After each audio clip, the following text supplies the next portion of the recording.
On Tuesday, the 6th of June 1944, Allied forces launched the largest amphibious invasion in history of warfare, D-Day. Codenamed Operation Overlord, the Allied landings along the 50-mile stretch of beaches of Normandy marked the start of the long and costly campaign of men and materials to liberate northwest Europe from the Axis occupation. On the morning of D-Day, ground troops landed across 5 assault beaches, codenamed Utah, Omaha, Gold, Juno and Sword. By the end of the day, the Allies have established themselves on shore and could begin to advance into France, but the Allies would not be able to unite all 5 D-Day beaches until June the 12th. Trying to defeat the Allies on D-Day is the Atlantic Wall and the German army. The Atlantic Wall was an extensive system of coastal defences and fortifications built by Nazi Germany between 1942 and 1944 along the coast of continental Europe from Scandinavia to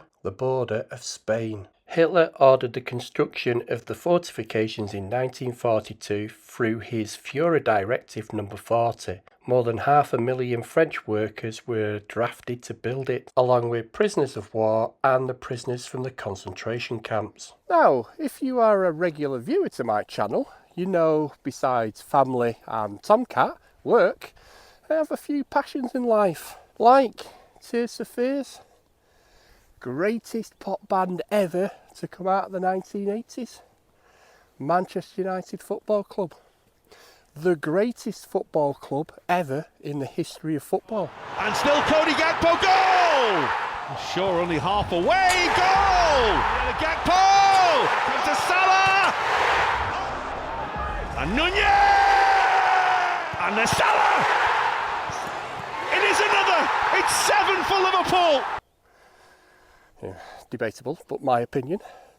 And my passion for the First and Second World War.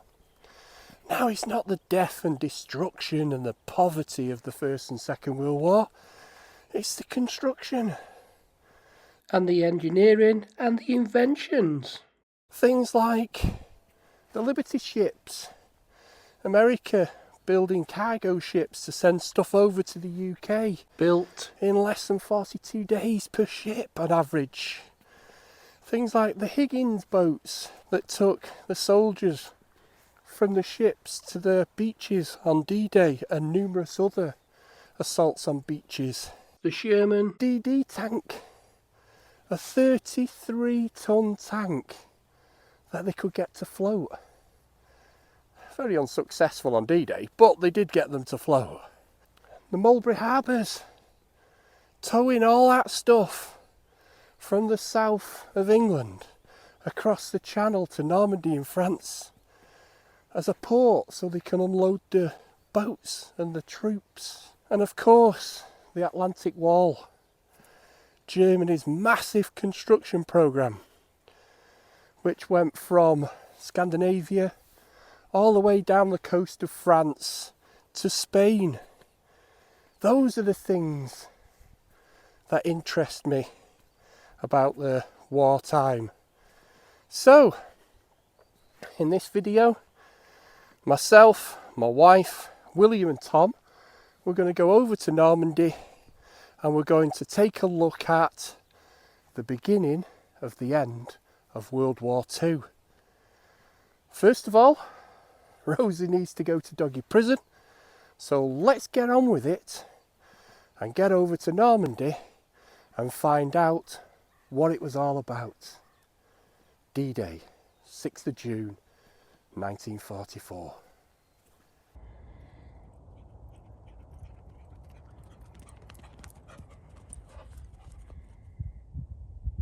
This is Pegasus Bridge and was the first major operation of D-Day on the 6th of June 1944.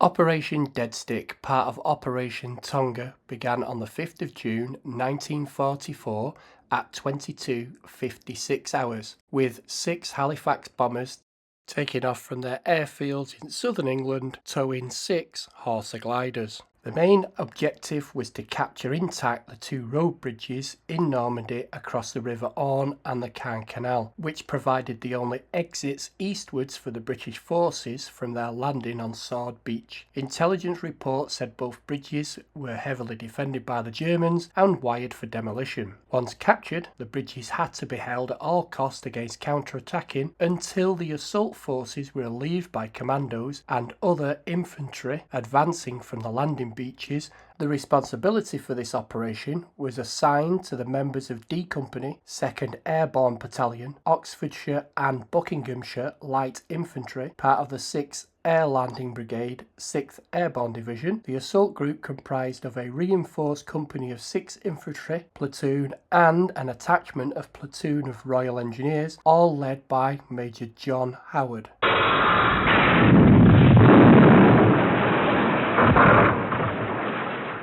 And I'm at the location of where the 3rd glider landed, just next to this pond here, if you can see it.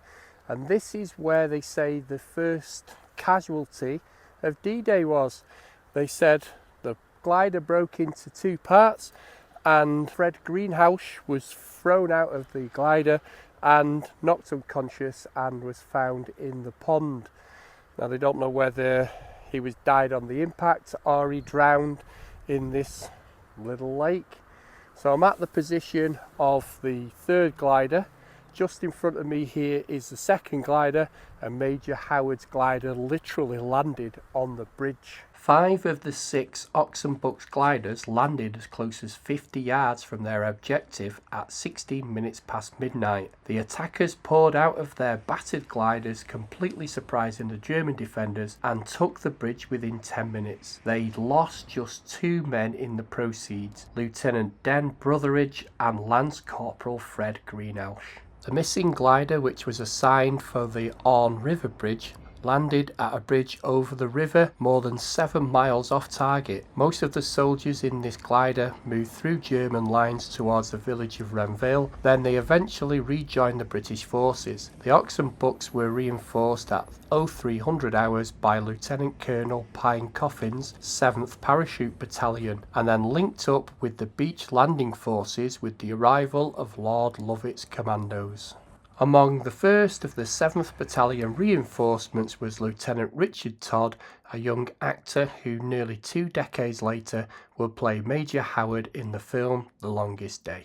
This is the Café Gondry. The cafe was built at the end of the 19th century, and at the time of the battle it was owned by George and Teresa Gondry, who were part of the French resistance who passed information on about the defences at the bridge. You can see the cafe in the distance on this picture of Major Howard's glider. Now just behind me now is the new Pegasus Bridge, and if we look across here, just across the field, over there is the old Pegasus Bridge, which is now in the museum. Now just behind me here is a replica of the Horsa glider, and just to the side of it is the original Pegasus Bridge. Pegasus Bridge, originally called the Benneville Bridge after the neighbouring village, was originally constructed in 1934. In honour of the distinctive emblem of the Parachute Regiment, the bridge was renamed and will forever be known as the Pegasus Bridge. It was replaced in 1994 by a modern design, which, like the old one, is a Bascule bridge, just like Tower Bridge over the River Thames in London. The original Pegasus Bridge was inaugurated in the museum by the then Prince of Wales on the 4th of June 2000. After the bridge was replaced in 1994, Pegasus Bridge was left on waste ground. The bridge was then sold to the museum for a symbolic price of just £1. The Airspeed AS-51 Horsa was a British troop-carrying glider used during the Second World War. It was developed and manufactured by Airspeed Limited, the type and the name after Horsa, the legendary 5th century conqueror of southern Britain. Alongside various subcontractors, the hawser was capable of transporting a maximum of 30 seated fully equipped troops. It was also had a flexibility to carry a jeep or an ordnance QF 6-pounder anti-tank gun. The hawser Mark I had a wingspan of 88 feet or 27 metres and a length of 67 feet or 20 metres, and when fully loaded weighed 15,250 pounds or 6,920 kilograms. The later AS-58 hawser featured an increased fully loaded weight of 15,750 pounds or 7,140 kilograms, along with a hinged nose section, reinforced floor and double nose wheel to support the extra weight of the vehicles. It was introduced in 1941 and designed by A.H. Tiltman. 3,655 were built, but only one original airspeed hawser Mark II is preserved at the Museum of Army Flying in Hampshire, England. About 6:30 in the morning at this location here, which is Omaha Beach, the 1st and the 29th US Infantry Division landed here to help liberate France and to go on and defeat Hitler's Nazi Germany in World War II.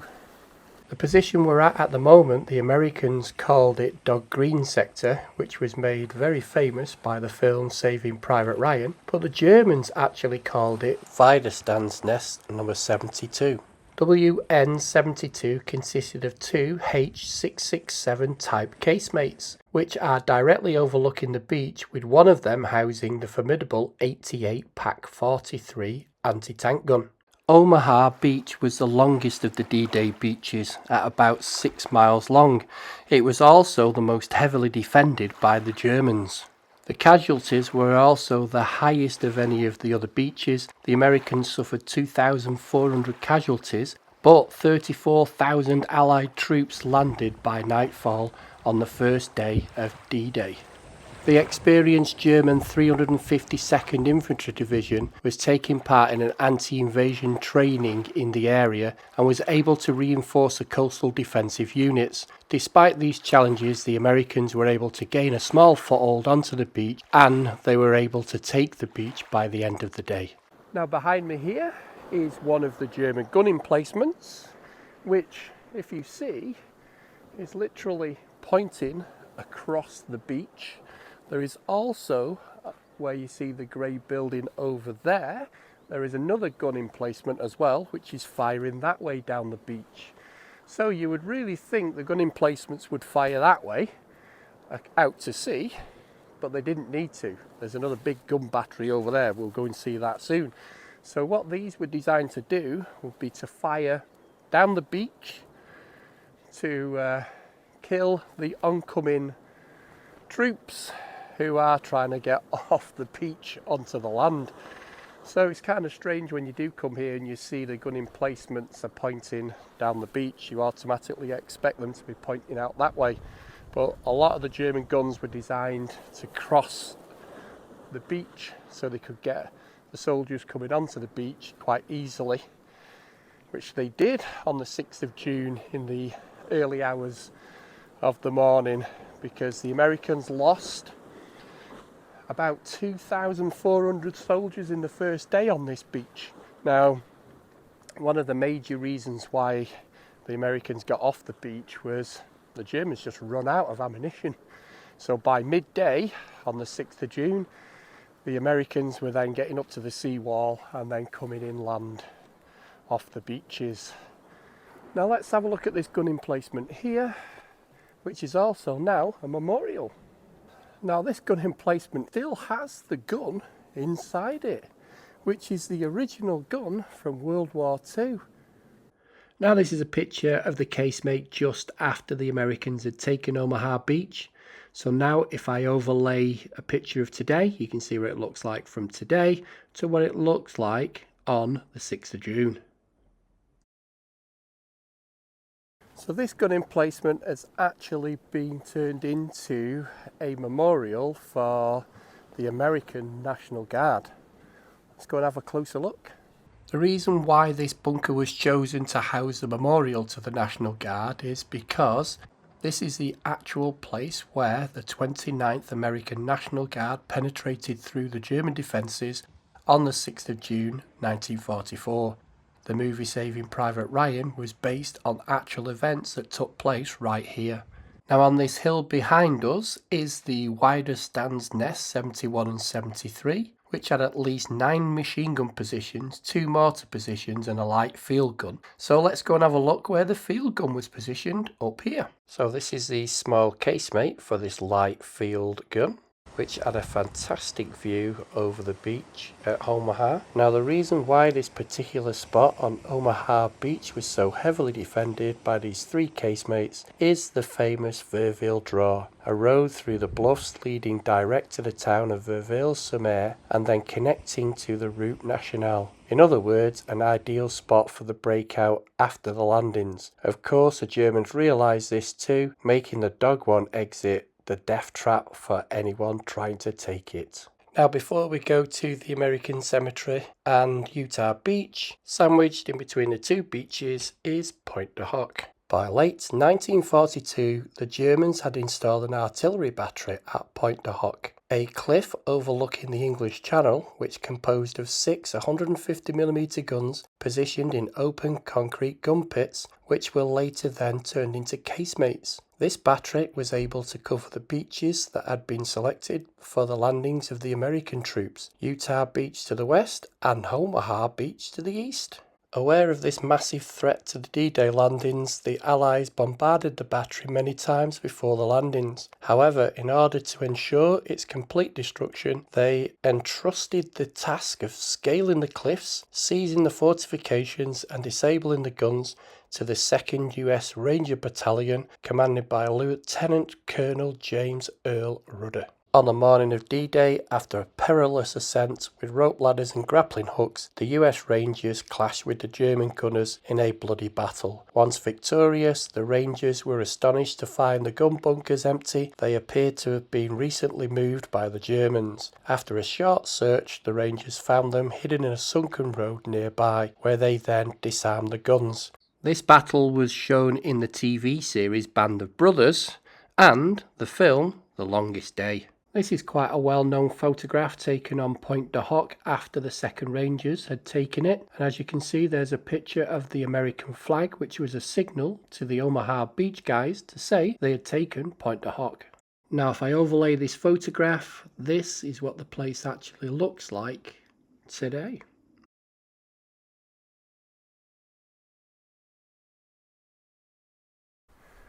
Now we're at the cemetery here in Normandy for the American soldiers, made famous really by the film Saving Private Ryan. The film Saving Private Ryan, starring Tom Hanks, directed by Steven Spielberg and written by Robert Robat, tells the story of D-Day at the beginning. But the only part of the film shot in Normandy, France is this scene right at the very beginning where Private Ryan is looking for Captain Miller's grave here at the Normandy Cemetery. Now this is 172 acres and there are 9,388 Americans buried here.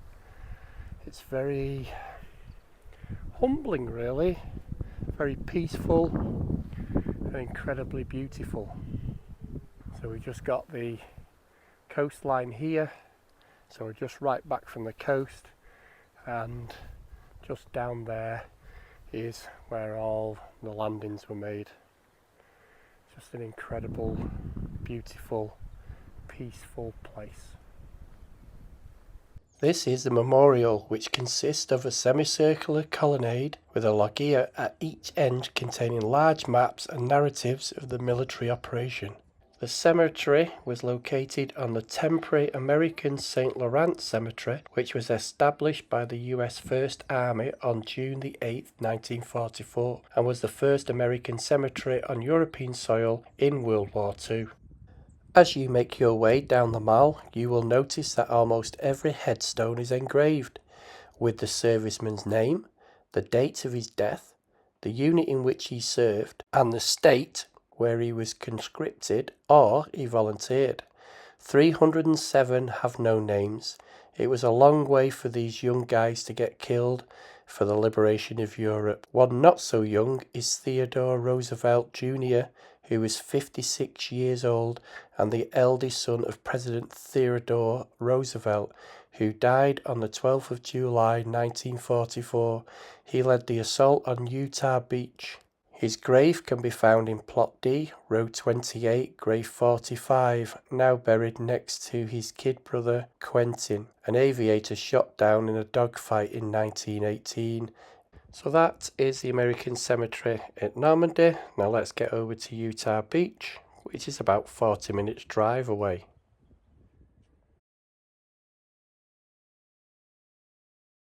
Now here we are on Utah Beach, which is the most western of all the beaches taken on the 6th of June, on D-Day.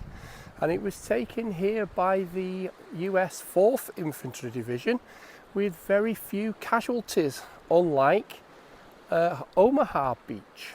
Because the resistance was light here, the American units were able to move inland after some fighting. Of the 23,000 men of the 4th Infantry Division that landed here on Utah Beach on D-Day, there was only 197 casualties. Within a couple of hours of landing, the units of the 4th Infantry Division were able to link up with the men of the 101st Airborne Division at Causeway 1. At Utah Beach there is actually a monument to the Higgins boat. On the 6th of June, a majority of Allied troops initially arrived on the Normandy beaches, landing in one of two crafts: the British Landing Craft Assault, or the LCA, or the American Landing Craft Vehicle Personnel, or the LCVP. In fact, some 1,089 LCVPs took part in D-Day. Developed by Andrew Jackson Higgins in 1941, the LCVP was built by the Higgins Industries in New Orleans. The Higgins boat carried up to 36 troops and was capable of up to 12 knots and could be outfitted with a pair of Browning M1919 machine guns. The boats were crewed by 4 personnel. By the time the Normandy landings, the LCVPs have been used in every theatre of operation, including Operation Torch in North Africa, landings in Italy and southern France.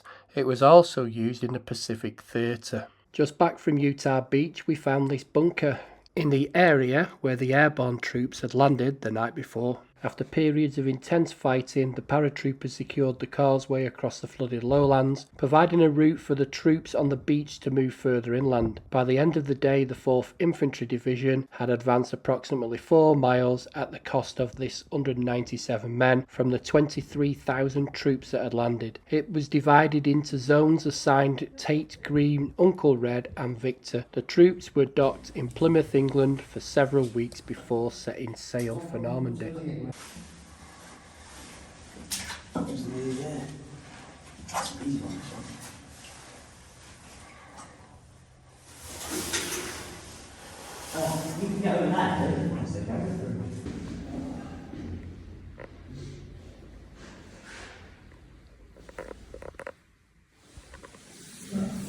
This is the longues-sur-mer gun battery. The battery was sited on a 60-metre, 200 feet cliff overlooking the sea and formed part of the Germans' Atlantic Wall.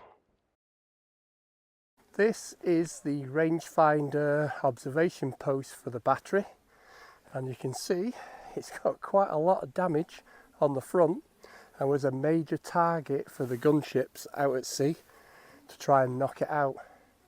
Now there was a big bombing campaign a couple of days before the actual invasion, and they did manage to knock out the communications from telephone from here to the guns, so they had to revert to flag signals.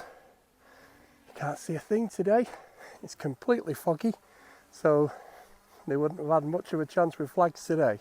This is also a filming location for The Longest Day, and they actually filmed inside there where you see the German officer say right at the very beginning, "Invasion," as he looks out from the slit down here at the bottom.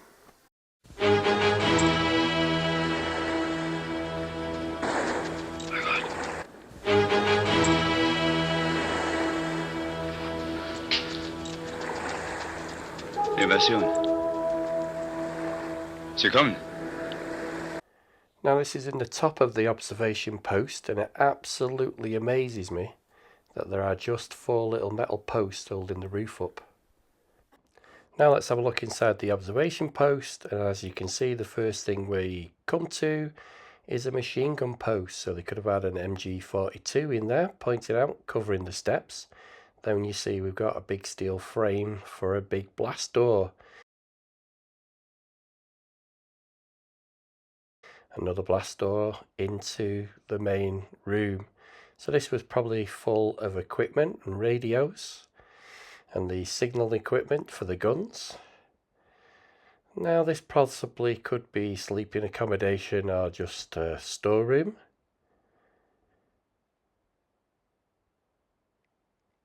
And let's go into the observation post where the film was actually filmed in. So this is a slot what the German officer was looking out through on the longest day.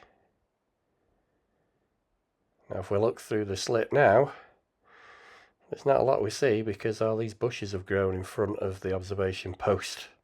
So you can't actually see out to sea.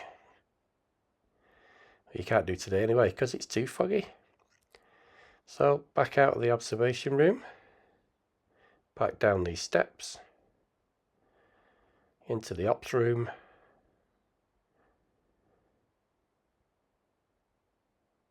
and you can see the machine gun post again, out through the blast doors, and then back out to outside.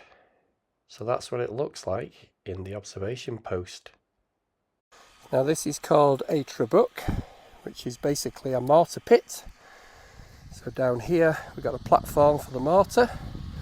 So the team would be standing on the bottom.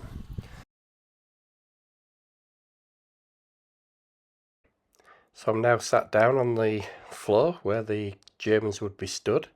And as you can see here, we've got spaces for all the ammunition. You see a little bit of wood still left there. So I guess these would have been all decked out with wood, so the ammunition wouldn't go off if it banged against the concrete wall. And there's the top of the trabuc. So you could see they could point the mortar in any direction. This is out to sea. And the other way back here is where the guns are, if you could see them. Now this pit was for a searchlight, which they could use to spot any planes up in the sky. So down these steps is just an ammunition store. Let's go and take a look.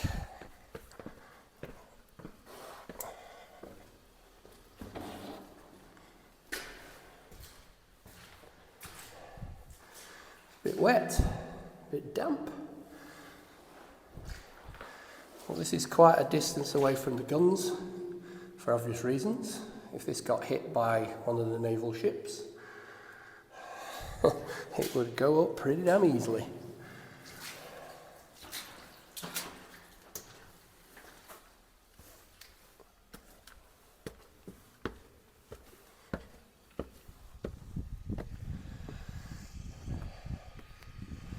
And if the fog wasn't here, you'd be able to see the battery there. Now just across from the ammunition store is a searchlight pit here, and there's also another searchlight pit on the other side over there. And as you can see, the farmer still ploughs these fields. I'll have to run my tractor into that one. And finally, here's the actual casemates with the guns in there. So there's one there, there's one in the distance there, and then there's two over there. So this one is pretty much intact. Let's have a look inside. This is a picture of the casemates after they were captured on D-Day, and again, if I overlay a picture of what it looks like today to what it looked like in 1944.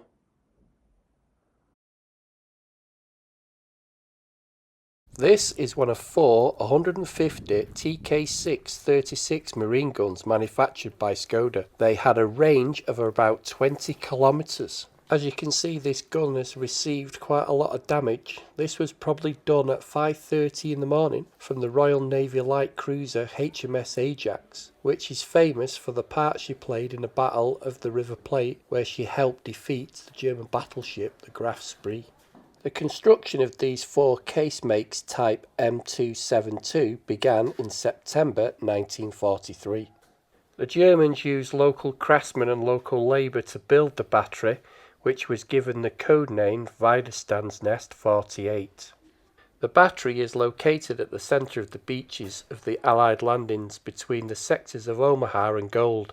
This position, favourable to the Germans, worried the military chiefs, who decided to launch multiple and powerful air raids from May 1944 during the 2 weeks preceding D-Day.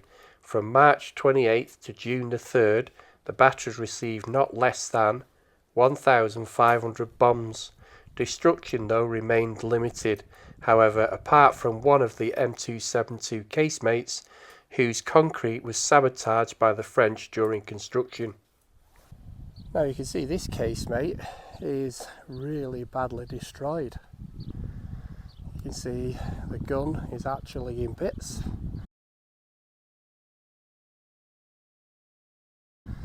And there's even bits of the gun lying around here.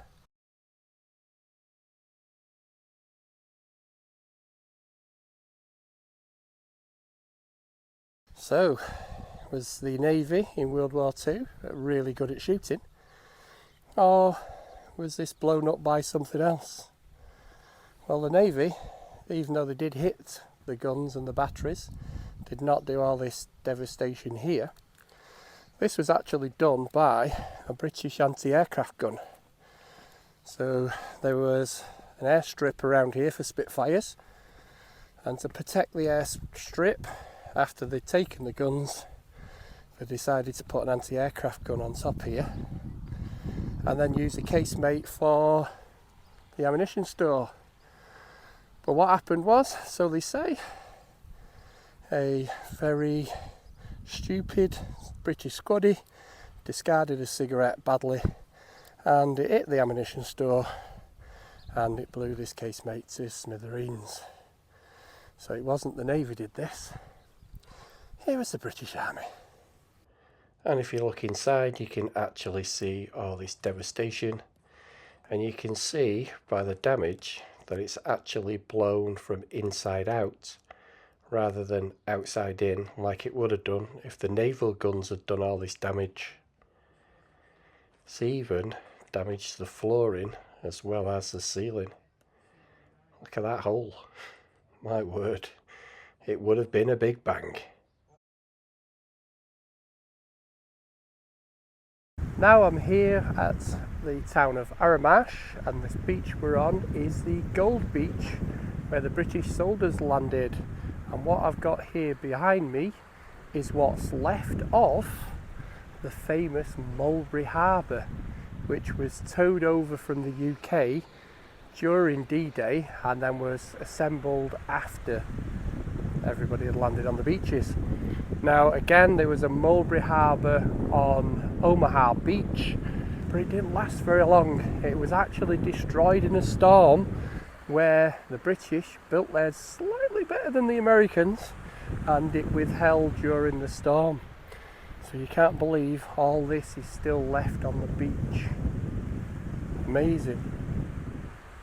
The ideas behind the mulberries was to create 2 tide-free sheltered harbours for the delivery of all the war materials and the troops. This would eliminate the need to capture a pre-existing harbour like Dieppe. All the elements for the harbours would be prefabricated in the UK and towed across the English Channel after D-Day. A total of 40,000 workers were employed on this gigantic construction project, which required the opening of special building sites at ports throughout the UK. Tugs towed the caissons and sections of the concrete and steel pontoons, which would make up 7 miles of piers and jetties. Both harbours were almost fully functional when on the 19th of June a large northeast storm of force 6 to 8 blew into Normandy and devastated the Mulberry Harbours at Omaha Beach. The harbours have been designed with summer weather conditions in mind, but this was the worst storm to hit Normandy coast in 40 years. The destruction at Omaha was so bad that the entire harbour was deemed irreparable. 21 of the 28 Phoenix caissons were completely destroyed.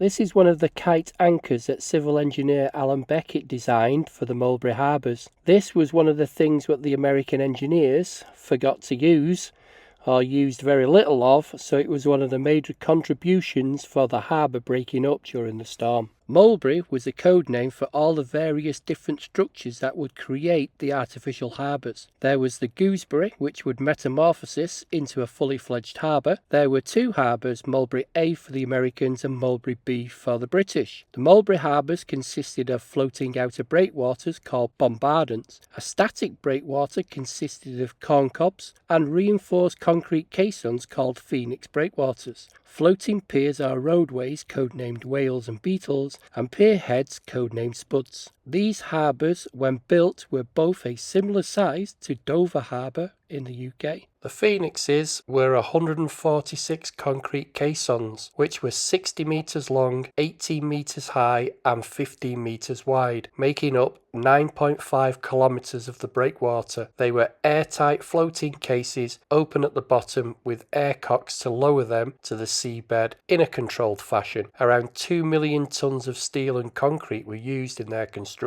Most of the concrete caissons were manufactured on the River Thames or the River Clyde, and in some cases using hastily constructed dry docks. Bombardants were floating breakwaters comprising of huge metal crucifix-shaped structures ballasted and firmly anchored in place. They were the outermost barrier and therefore the first line of defence against the rough seas of the English Channel. The Gooseberries were 70 obsolete merchant vessels or blocking ships. They were gathered together at Oban on the west coast of Scotland. They were stripped down, ballasted and primed with explosive scuttling charges. The vessels sailed under their own steam and were sunk in 5 locations, including the 2 at the Mulberry Harbours. The pierheads were located at the seaward end of the roadways.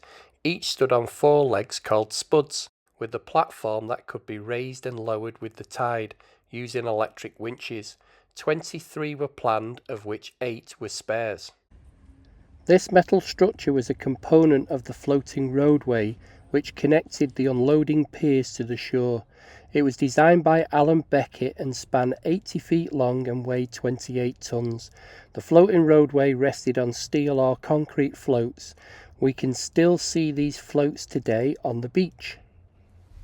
So these are the surviving beetles. They are concrete and steel floats or pontoons to support the roadways. Each were capable of supporting the 56 tons of the whales or the bridges and a 25-ton tank.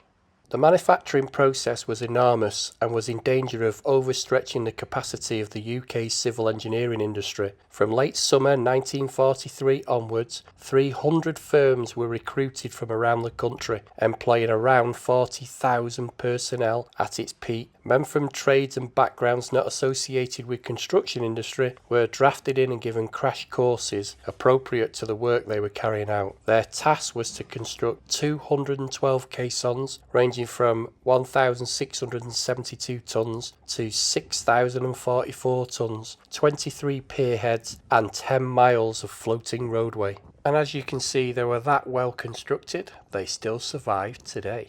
These steel beetles floats were assembled in Richborough, Kent, the concrete beetles in Southsea, Marchwood and Southampton. Now the beach behind me is Juno Beach, and this is where the Canadian 3rd Division landed on D-Day. This was also the bloodiest beach on D-Day. Now everybody thinks Omaha was. Well, technically more soldiers were killed on Omaha, but more soldiers landed on Omaha than there was on Juno Beach. Now about 80% of the 1st and 2nd wave soldiers coming onto the beach were killed here on Juno, which makes it about 1,200 soldiers they lost here on the first day. So comparing the number of soldiers what came onto the beach, massive amount of casualties and deaths here on Juno Beach. This bunker was part of Weiderstands Nest 28 and is on the seafront at Bougney-sur-Mer and contains several plaques to Canadian and British troops who landed here to liberate Normandy and France. They included the Queen's Own Rifles, 22nd Dragoons, the 5th Hackney Battalion, the Royal Berkshire Regiment No. 8 Beach Group, Stormont Dundas and Glengarry Highlanders. This bunker has now been turned into a monument for the Queen's Own Rifles, where 800 men came ashore on the 6th of June. They were the lead assault on this dramatic D-Day assault on this strong point. By the end of the day, the Queen's Own Rifles were the only unit to achieve their assigned D-Day objective. The cost of this objective was the loss of 143 riflemen who were killed or wounded. At the end of World War II, the Queen's Own Rifles had suffered over 1,000 battle casualties and 462 riflemen had made the supreme sacrifice.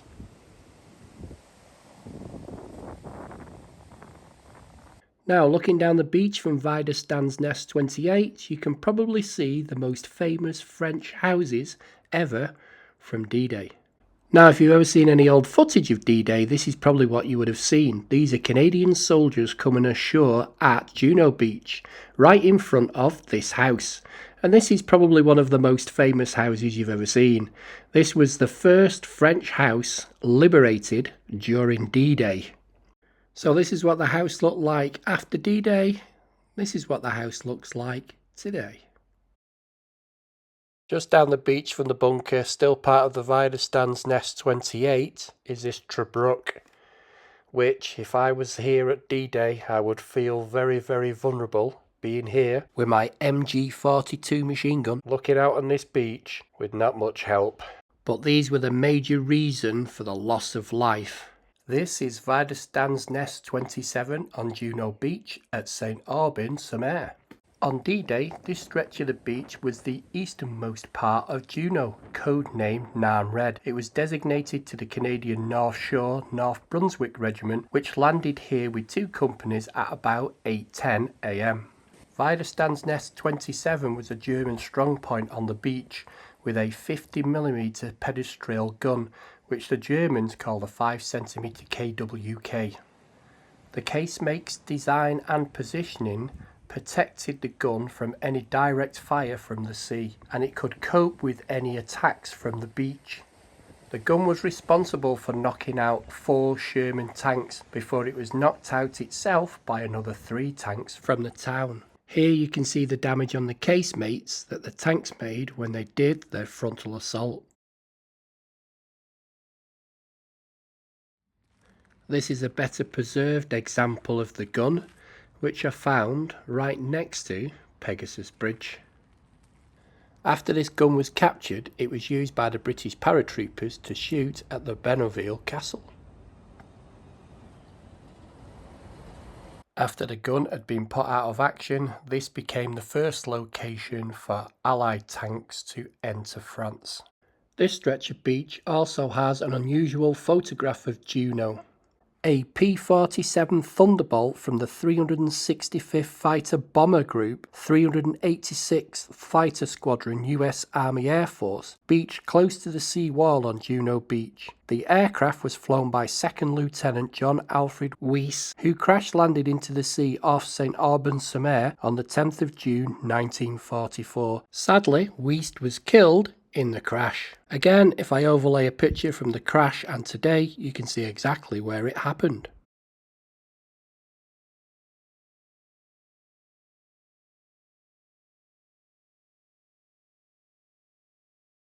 Now we've just arrived at the little town of Sainte-Mre-glise, where the 82nd and the 101st Parachute Regiments landed by accident because they actually overshot their drop zones. And a lot of the paratroopers, when they came down in the town, were massacred by the Germans as they were falling. Now, behind me here is the church. And if you look at the top of the church there, you can see a paratrooper hanging from the church. And that guy was a guy called John Steele. Now, John was also portrayed in the film Longest Day, but in Longest Day he was seen to have been cut down by the Americans, but he wasn't. He was actually cut down by the Germans. But John managed to escape a couple of days later and find his unit and go back to the fighting. And he survived the war, and he came back here a couple of times. So also in Sainte-Mre-eglise, behind me here, where we're just going to go into, is the Museum of the Airborne. And we're going to take a look at the other bits of the filming location here for The Longest Day in Sainte-Mre-eglise. At around 4:30 a.m. on the 6th of June, Sainte-Mre-eglise was the first occupied town to be liberated by the airborne troops, the 82nd All-American Airborne Division. The German army retaliated by attempting to retake the town, but the parachutists quickly received reinforcements coming up from Utah Beach and from gliders. The church we see in the 6th of June square was built in the 11th century in the Romanesque style and completed 4 centuries later in the Gothic style. It's topped by a saddleback bell tower and gained its place in history on D-Day. The church itself was used as an aid station during the battle, and one of the stained glass windows inside the church shows exactly what went on the 6th of June. After the paratroopers were dropped into the town, reinforcement troops and equipment arrived later by gliders that were towed by C-47 transporter planes from England. 6 reinforcement missions followed one after another from June the 6th through to the 7th. Somehow the gliders managed to land in their zones marked and secured ahead of the time by the pathfinders. 3 landing zones were planned around Sainte-Mere-eglise. The landing zones were in the heart of enemy territory, and their anti-aircraft artillery made landing extremely dangerous. There were at least 80 crashes, causing around 60 deaths and over 200 wounded. Over the 6 missions, a total of 512 gliders carrying 4,000 soldiers, 280 jeeps, 110 anti-aircraft guns and several tons of ammunition and equipment provided reinforcements for the 82nd and the 101st Airborne Divisions. In September 1961, the film The Longest Day was shot in Sainte-Mre-eglise over 3 weeks. The film was unusual that it had 3 directors: Ken Anakin filming the British and French scenes, Andrew Martin filming the American scenes, and Bernard Wicki filming the German scenes. The film had an all-star cast with the likes of John Wayne, Kenneth More, Richard Todd, Robert Mitchum, Robert Burton, Steve Forrest, Sean Connery, Henry Fonda, Red Buttons, Peter Lawton, Eddie Albert, Jeffrey Hunter, Stuart Whiteman, and many more. Several of the local townspeople took part in the shooting as extras. The film premiered in France on September the 25th, 1962, followed by the United States on October the 4th, and finally on October the 23rd in the United Kingdom. So this is a still taken from the film, which is right near the end, which shows the soldiers marching through the square. And what I've gone and done is I'm going to overlay a picture now of these shops at the end, so you can see exactly what it looked like then and now. So I've also done the church as well, so there's a still of the church from the film, and there's the overlay of the church now. On D-Day, 300 Martin B-26 Marauders struck the Cherbourg Peninsula at low level and on time. Out of 2,218 heavy Allied bombers, they were the only ones to hit their target. There was a total of 11,590 Allied aircraft deployed, including the B-17 and the Avro Lancaster. Allied planes dropped around 13,000 tons of bombs before the landings on D-Day, but they completely missed their target. There was a total of 832 Douglas C-47 transporter planes deployed, towing gliders and dropping paratroopers. Around 23,000 paratroopers and glider troops were used in the Normandy campaign. They were all landed inland behind the main lines of the German defences on the beaches. They were given jobs like taking the town of Sainte-Mre-eglise and securing key approaches to the Allied beachheads. In defence, the Germans had 815 aircraft available, including the Focke-Wulf F-190. The Germans also had about 40,000 troops defending the Atlantic Wall at Normandy. There were 6,939 Allied ships deployed, with 25,500 Allied sailors on board. There was over 200,000 beach obstacles installed by the German army. There was 1,550 assorted tanks, with 12,500 other vehicles. There was 132,000 Allied soldiers from 15 different nations landed on the beaches at D-Day, and an estimated 20,500 Allied and German soldiers lost their lives during the Normandy campaign. Now we're back home and we're here to pick up Rosie from doggy prison. So, I hope you liked the video, and I'll catch you on the next one, guys. Cheers.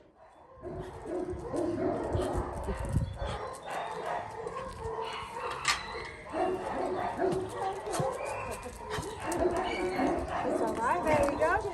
She's not even much as small as she'll need something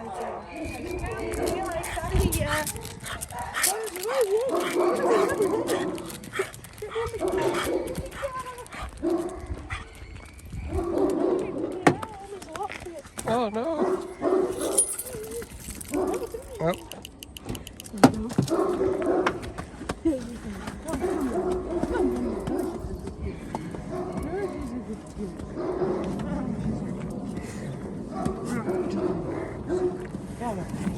How was doggy prison then?